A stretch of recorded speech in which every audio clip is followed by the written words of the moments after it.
everybody, welcome to week 3. This week, I'm Savana. I am Alice. And this week we talked about food, the environment and risk society.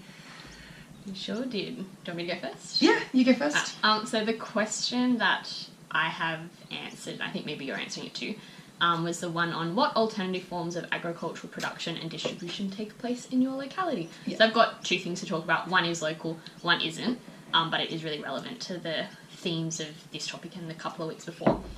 So the first one is called Purple Pear Farm. So it's a farm that's just outside of Maitland. Okay. Oh, cool. Okay, so I haven't heard of this at all. Yeah, nice and close. And so they basically practice permaculture, which is like working like symbiotic relationships between like the land and people, and it's all about sustainability and like taking care of the environment and not just like ransacking what it can give you. Yeah. Monoculture. Monocultures. So they teach courses out there. You can go and like learn about permaculture and how you can like do it in like urban environments, like how you can grow like your own herbs like in an apartment building or like vegetables in an apartment building, or like setting up community gardens in urban areas. Oh, I love that. Yeah. But so let's clarify, because I have never heard of this. Do they not grow purple pears? I don't think they do. I think it was fun alliteration. Anyway, well... maybe they do. For all the YouTube viewers who may have been confused, you have clarification, and so do I. Look it up. But look it up, yeah, that's a good idea. Yeah, I really want to go, actually, because you can do tours. You can, like, rent, like, an allotment on their farm. So you get, like, a couple of meters of, like land, and then they will like kind of teach you how to like grow sort of almost like sounds a little bit like you could do it sort of community garden sort of style as well. Yeah. So people do come in and like work on it as a community garden, but this is like specifically like food that you're growing for yourself, that you get to like, and you're kind of in charge of it, like they'll be like you come out and like care for it kind of thing. But you can also do like veggie boxes. I like that. And so their whole thing is like community supported agriculture, and it sounds really, really cool, and I would definitely like to go. That's awesome. Well, it does sort of sound like, I guess some more examples, because I'm answering the same question about the locality. Same example is community gardens, and also like I was even thinking of myself, like I have a small backyard, and I've tried like, you know, having herbs, and my mum always grows veggies and herbs, and she really encourages me because she's like, I just made a whole salad by myself. And so my example of alternative farming in locality is actually my mum, who just recently got a flow hive, and so she's starting to work out beekeeping and making her own honey. And so I think that was relevant when I read in the textbook chapter about the colony collapse disorder, where obviously bees are very underappreciated in society when they pollinate 71 out of 100 crops that produces food in our food supply. So a lot of fruits, obviously, and also like soybeans and stuff. Oh, I didn't know about soybeans. Yeah. So there's this massive decline occurring in bee populations, especially like over the last 50 years. I think populations have halved. Wow. Largely just due to pesticides, which impair the bee's sense of direction. Obviously, they need to get back to the hive.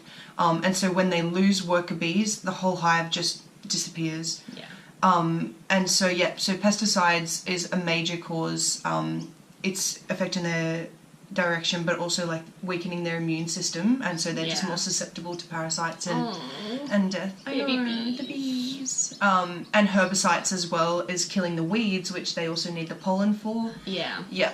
And so those are 2 of the major things that are causing the decline in bees, but there are a few other suggested causes are fungicides, antibiotics, miticides, climate change, malnutrition. There's a few. And it's not just in any specific area, it's happening all around the world. So the most frustrating thing probably about this week is it's like, here are all the issues that we know of. Here are the solutions. Like, that's the same as like the minimum tillage, like the deep drainage, and it's like, we know how to fix it, we know what the problem is, but we don't want to. It's too expensive. And we've set up. And you're not good. So tying in from that is actually the second thing that I was going to talk about. And that is, it's a company called Food Ladder, and they're an Australian international not-for-profit organisation that focus on tackling like food security. So initially they were set up, they tried to set up in Australia and like no one wanted to fund them. So they went to India and they established basically these huge like hydroponic greenhouses on the roofs of like schools in villages in India. And so they grow vegetables to then like feed kids who were like when you look at like the stats, like these children were never eating vegetables. Wow. And it was being like wildly successful, and so then the Australian government was like, actually, you might be onto something. Do you want to come back and set it up? So there's, I think, 2 at the moment. They're both up in the Northern Territory. Yeah. There's one in Catherine, and there's one, I can't remember the name of it, but it's like real remote. Yeah. I just love that idea though. Yeah, it's so cool. Yeah. And getting like children involved at that age as well. And and so the ones like in the Northern Territory, like they employ like a lot of local Indigenous people. They teach a lot about like just like basic nutrition and like basic cooking using all of like the plants that they grow themselves. Yeah. And their whole thing in regards to food security was that like these remote communities are so reliant on food coming from big cities, coming in on trucks. Yeah. And they're also like in quite vulnerable zones where if there is a big environmental event, like there's flooding or whatever, there are circumstances where trucks can't, or the roads are damaged or whatever, the trucks can't come through and deliver food. Yeah. So the whole point of this is to like make these communities self-sufficient and sustainable. Yeah. And yeah, it's just a really cool initiative. Look it up. I'll put the link.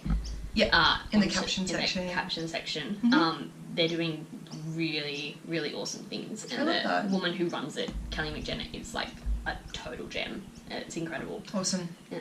We'll get her on the show sometime. Yeah. Yeah. I actually have her number, so maybe we could. Give her a call. Anyway, that's a wrap for this week. Yeah. Like, comment, and subscribe. Bye.